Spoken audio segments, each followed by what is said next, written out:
మైలారం ఘటన దురదృష్టకరమని సీఎం రేవంత్ రెడ్డి అన్నారు. ఇవాళ ఘటనా స్థలానికి వెళ్లిన ఆయన పరిశ్రమల శాఖ అధికారులతో సమీక్ష అనంతరం మీడియాతో మాట్లాడుతూ ఇలాంటి ఘటనలు తెలంగాణలో మునిపెన్నడూ జరగలేదన్నారు.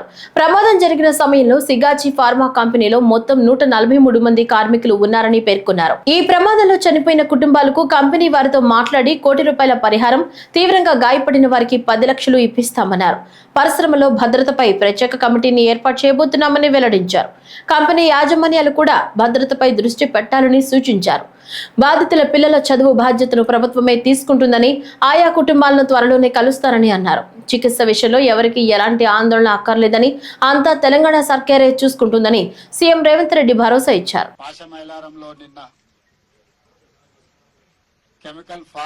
కెమికల్ ఫ్యాక్టరీలో జరిగిన ప్రమాదకరమైన సంఘటన నేపథ్యంలో నిన్న ఉదయం నుంచి మంత్రులు దామోదర్ రాజనరసింహ గారు, వివేక్ వెంకటస్వామి గారు,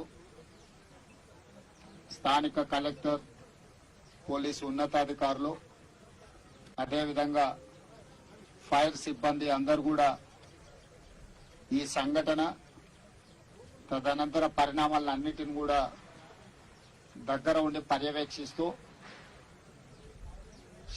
చనిపోయిన వాళ్ళ శవాలను తొలగించడం కానీ, గాయాల పైన వాళ్ళను హాస్పిటళ్లకు తరలించడం, అక్కడ యాజమాన్యంతో కూడా చర్చిస్తూ నష్ట నివారణ చర్యలకు పూర్తి స్థాయిలో ప్రభుత్వం చర్యలకు ఉపక్రమించింది. కానీ అక్కడ జరిగిన దురదృష్టకరమైన సంఘటన చాలా మంది ప్రాణాలను బలిగొన్నది. ఇది అత్యంత విషాదకరమైన సంఘటన. ఇప్పటి వరకు ఉమ్మడి రాష్ట్రంలో గాని, తెలంగాణ రాష్ట్రంలో గాని ఇన్ని ప్రాణాలను బలిగొన్న దుర్ఘటన జరగలేదు. అందుకే ఈరోజు నిన్నటి నుంచి మా మంత్రులు నిరంతరం పర్యవేక్షిస్తూ సంస్థ యొక్క యజమానులతో, ప్రభుత్వ అధికారులతో, అదేవిధంగా fire department, Hydraa, disaster management, police సిబ్బంది, రెవెన్యూ సిబ్బంది అన్ని శాఖలను సమన్వయం చేసుకుంటూ అక్కడ చర్యలకు ఉపక్రమించడం జరిగింది. మంత్రుల పర్యవేక్షణతో పాటు ఈరోజు నేనే స్వయంగా ఇక్కడికి వచ్చి దుర్ఘటనను పరిశీలించి దీనికి సంబంధించిన వివరాలను సేకరించి దానికి సంబంధించిన ప్రభుత్వం తీసుకోవాల్సిన చర్యలను అన్నిటిని కూడా, ప్రభుత్వం చేపట్టవలసిన బాధ్యతను కూడా ఈరోజు అధికారులకు ఆదేశాలు ఇవ్వడం జరిగింది.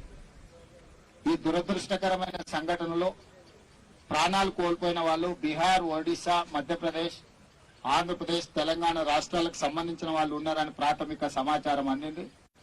ఇప్పటి వరకు అధికారులు అందిస్తున్న సమాచారం మేరకు దాదాపుగా 36 ప్రాణాలు పోయినాయి. ఇంకా కొంతమంది అచూకీ లేదు. చాలా వరకు వివరాలను సేకరించే ప్రయత్నంలో అధికారులు ప్రయత్నం చేస్తున్నారు.